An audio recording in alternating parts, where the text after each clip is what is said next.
시청자 여러분 안녕하십니까? BTV 뉴스입니다. 먼저 이 시각 주요 뉴스입니다.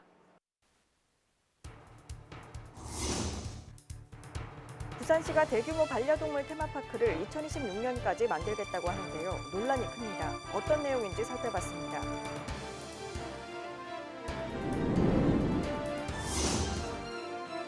최중증 발달장애인의 가족으로 산다는 건 어떠한 어려움이 있는지 취재했습니다.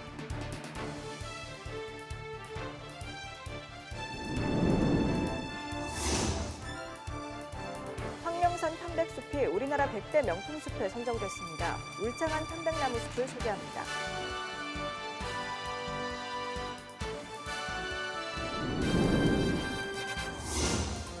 타산구 신무라 교차로 인근에서 매년 비슷한 교통사고가 반복적으로 일어나고 있습니다.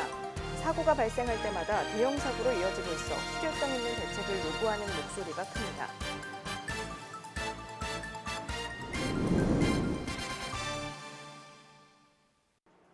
부산 지역은 저출산 고령화 추세가 심화되면서 반려동물을 키우는 집들도 늘고 있습니다. 부산시가 반려동물 인프라를 늘리겠다며 대규모 반려동물 테마파크를 2026년까지 만들겠다고 하는데요. 논란이 큽니다. 김윤정 기자의 보도입니다. 부산 지역 반려동물 양육 가구 수는 올해 1월 기준으로 약 47만 가구. 3가구 중 1가구가 반려동물을 키우고 있습니다. 반려동물 양육 가구가 급격히 늘어나자 부산시가 동물 놀이터 등을 갖춘 반려동물 테마파크를 조성합니다. 국공유지를 포함해 전체 면적 59만 5천 제곱미터.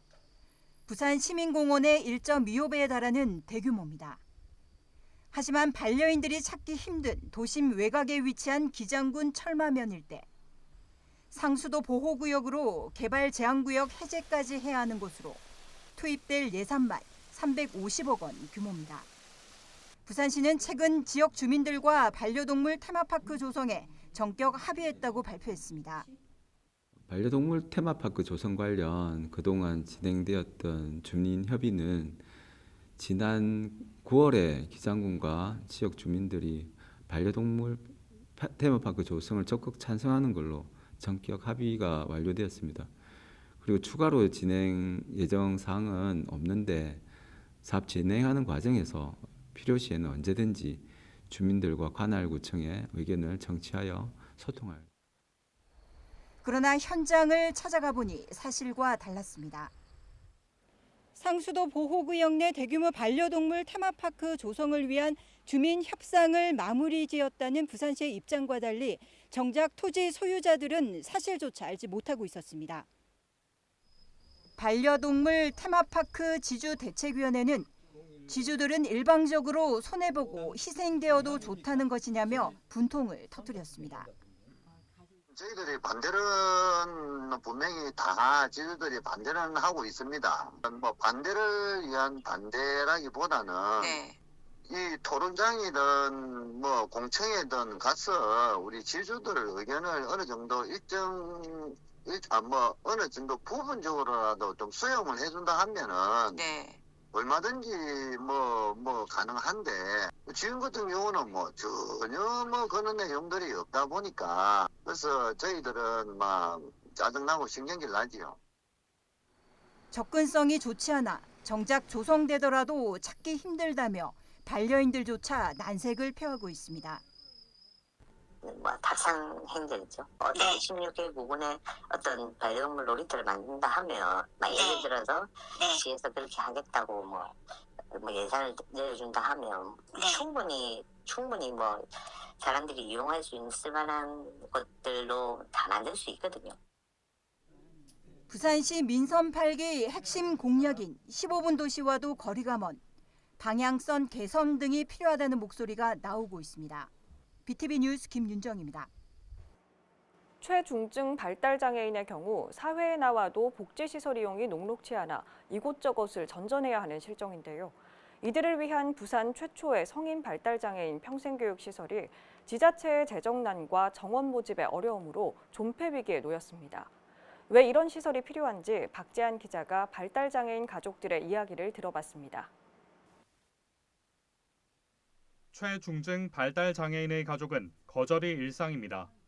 도전 행동이나 신변 처리의 어려움 등을 이유로 장애인 보호시설 입소를 거절당하기 일쑤이기 때문입니다. 장애인 고등학교 과정을 마치고 이제 그 이후에 이제 갈 곳이 없어가지고 그 이전부터 내성마비 복지관 주간보호센터, 그다음에 그 인근 강서구의 주간보호센터, 그리고 주간 활동한 서비스 하는 대로 다 대기를 걸어놓은 상태였는데 그 이제 연락이 안 오고 그다음에 이제 입소가 불가능하다는 그런 말을 듣고 계속 집에 있다가 이제 우리 센터 여기 평생교육센터가 생기면서 이제 여기에 이제 다니게 됐죠. 저희 아이 같은 경우에는 뇌병변 장애, 지적 장애, 중증 장애이고 또 중복이기 때문에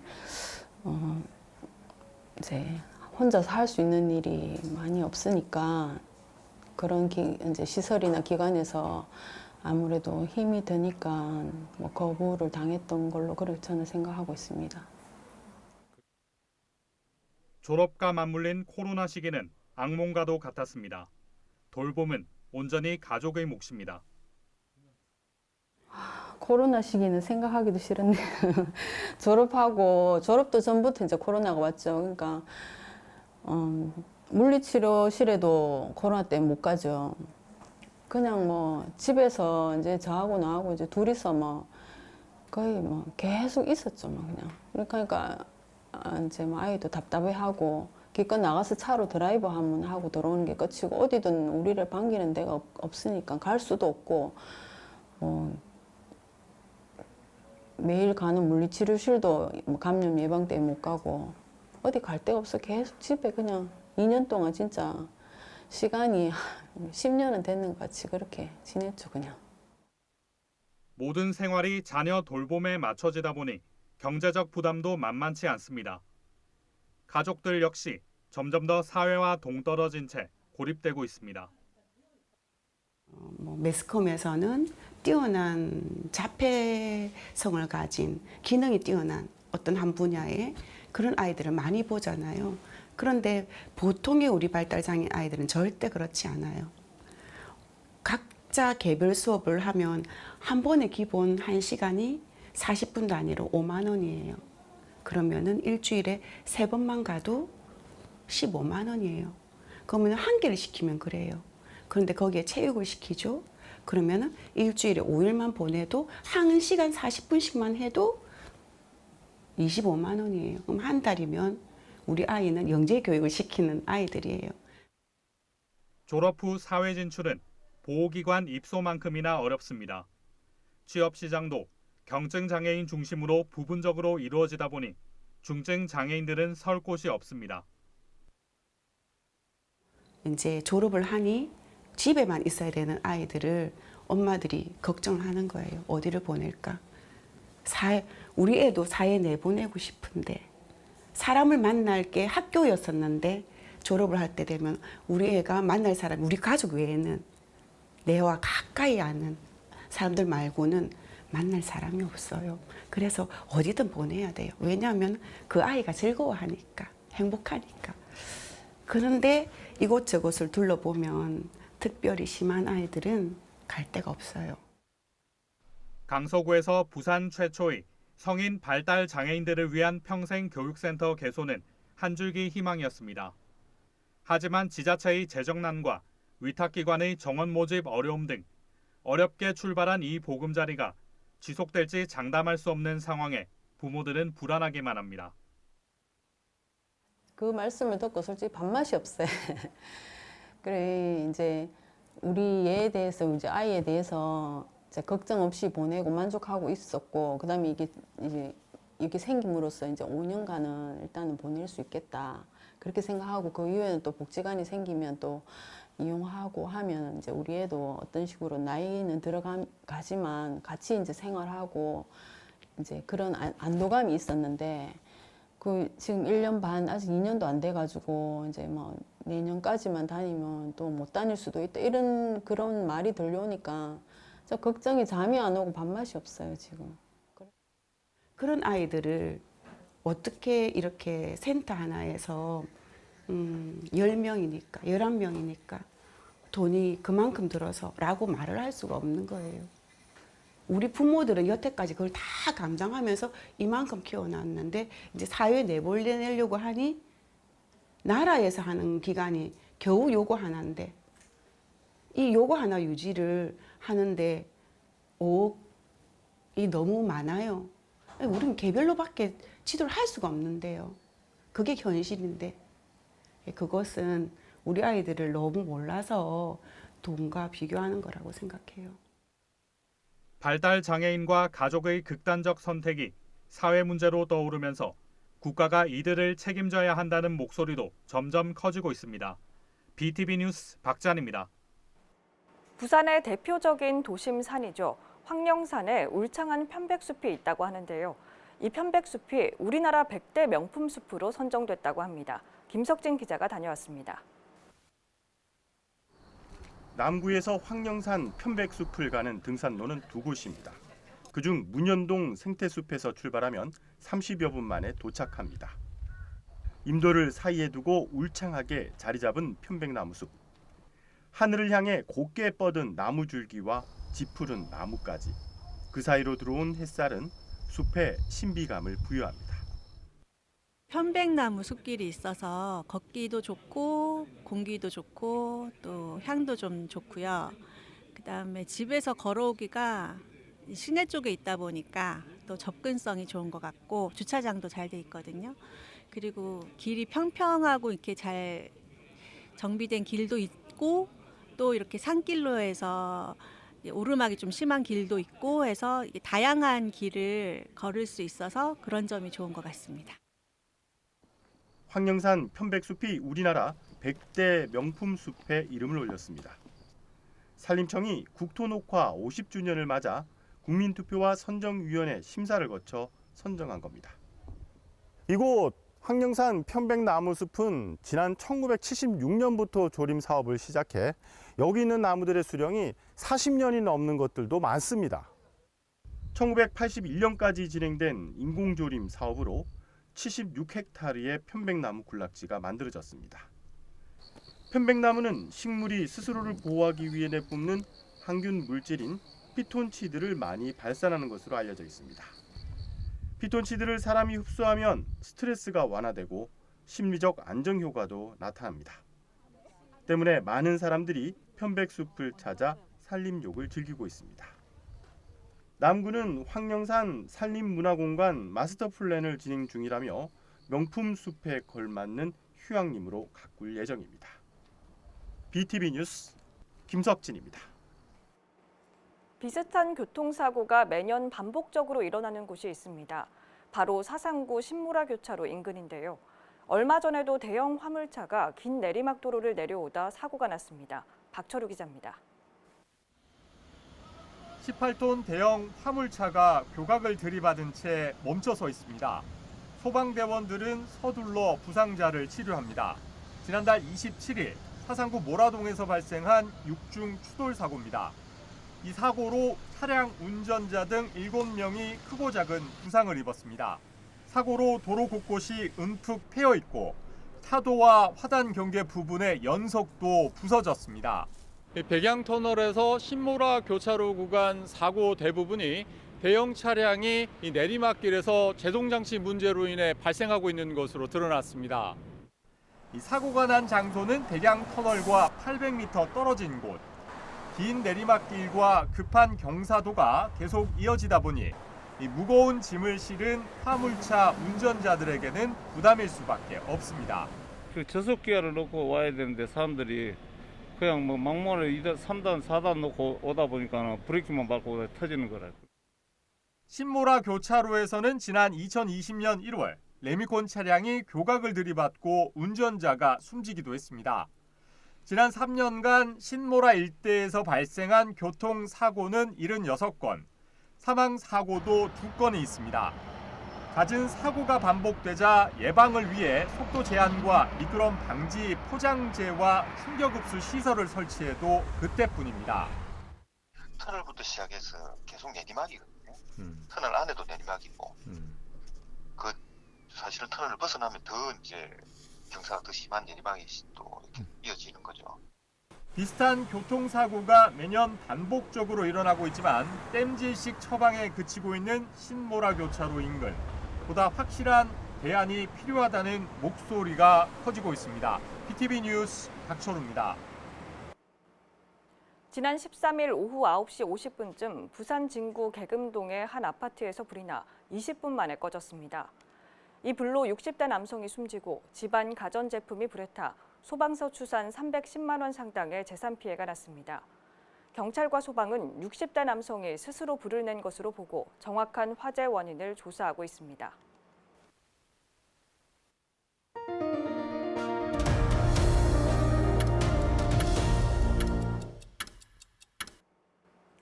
부산시는 온천천을 국가지원 지방하천으로 지정하기 위한 절차를 밟고 있습니다. 지정되면 하천재해 예방 등의 정부 예산을 지원받을 수 있는데요. 상습 침수구역으로 피해가 반복되는 온천천에 변화를 기대할 수 있을까요? 박인배 기자입니다. 금정구와 동래구, 연제구, 3개구가 각각 관리하는 온천천. 상습 침수구역으로 최근 인명피해까지 발생하면서 안전관리가 다시 대두되고 있습니다. 부산시는 현재 온천천을 국가하천 배수영양구간 하천으로 지정하기 위한 절차를 밟고 있습니다. 수영강 수위로 인한 홍수 피해를 막는 등의 공사 비용에 정부 예산을 투입하기 위한 겁니다. 지방하천이지만 국가에서 이제 공사비를 부담할 수 있는 법적 근거가 마련되었습니다. 그래서 하천공사 같은 경우에는 규모도 크고 예산 확보에 좀 어려움이 있는데 국비를 지원받아서 온천천을 좀 더 원활하게 유지 관리할 수 있는. 시의회도 힘을 보태고 있습니다. 진출입로 통제 기준이 3개구마다 다른 점 등 재해 대응의 문제점과 체계 개선, 그리고 철저한 예방 공사의 필요성을 인식하고 있습니다. 국비는 받아올 수 있고, 아니면 이제 관리는 또 우리 광역이나 기초에서 할 수 있다. 이렇게 그런 부분을 이제 장점을 우리가 활용을 하자고 해서. 꾸준히 제기되고 있는 온천천 통합관리에 대해선 2021년부터 운영하고 있는 협의회를 활성화해야 한다는 주장도 설득력을 얻고 있습니다.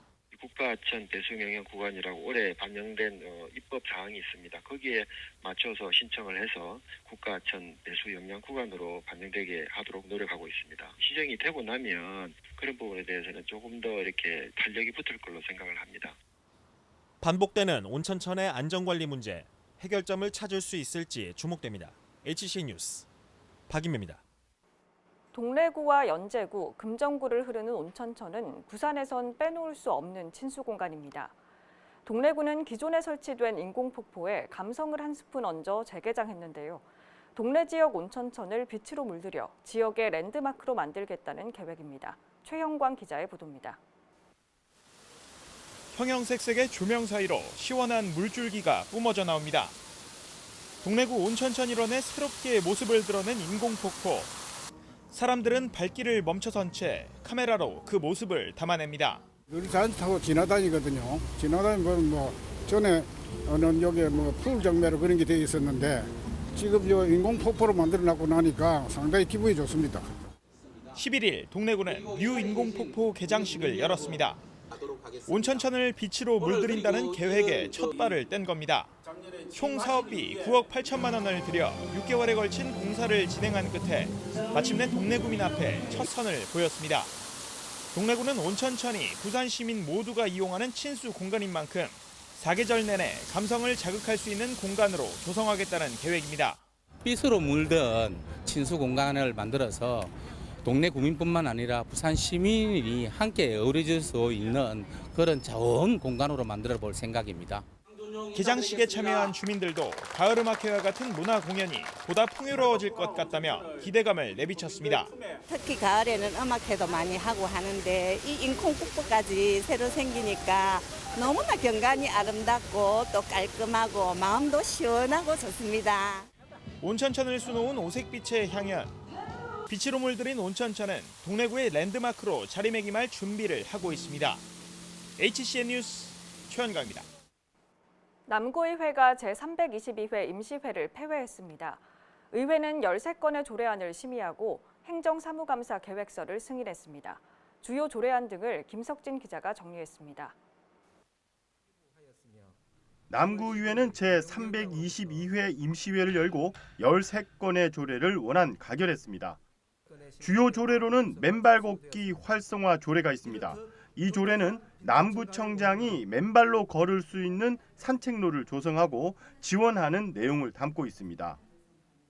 의회는 또 출산 지원 정책 중 하나인 산후조리비를 기존의 남구사랑 상품권과 함께 현금으로도 줄 수 있도록 개정했습니다.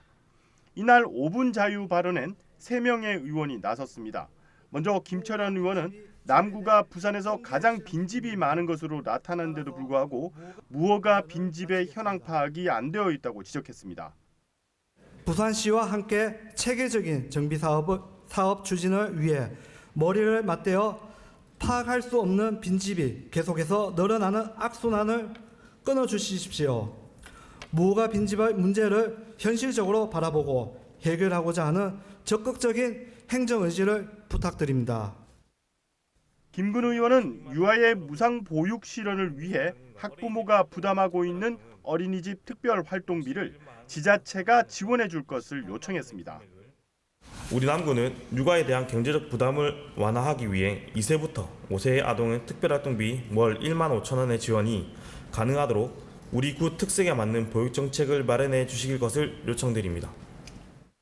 끝으로 박찬 의원은 용호동 배수 취약 지역의 조속한 정비를 촉구한다는 내용으로 현장 영상을 준비해 보여주고 주민들의 목소리도 전달해 눈길을 끌었습니다. 한편 남구의회는 이날 문현 3구역 주택재개발지 사업계획 변경안을 승인하고 올해 행정사무감사를 다음 달 10일부터 17일까지 갖기로 했습니다. BTV 뉴스 김석진입니다.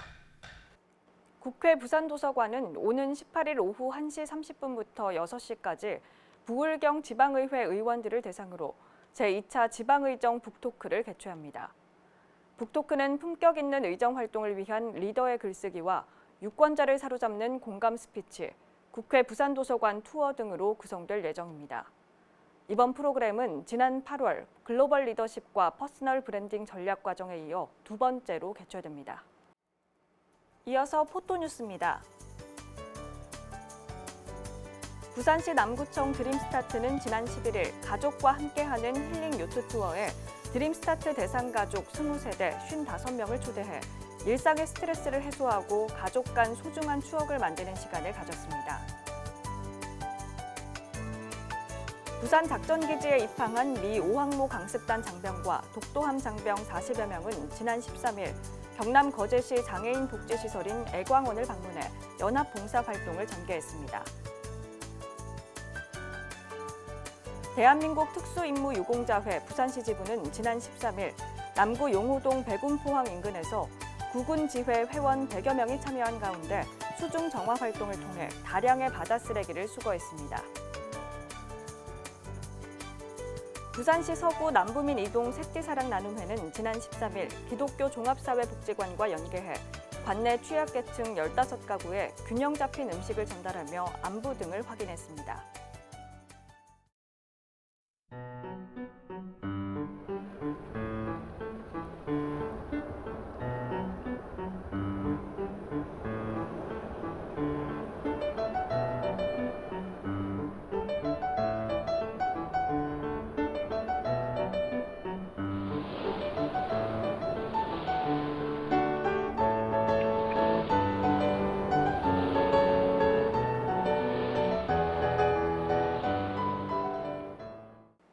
이상으로 BTV 뉴스를 마칩니다. 시청해주신 여러분 고맙습니다.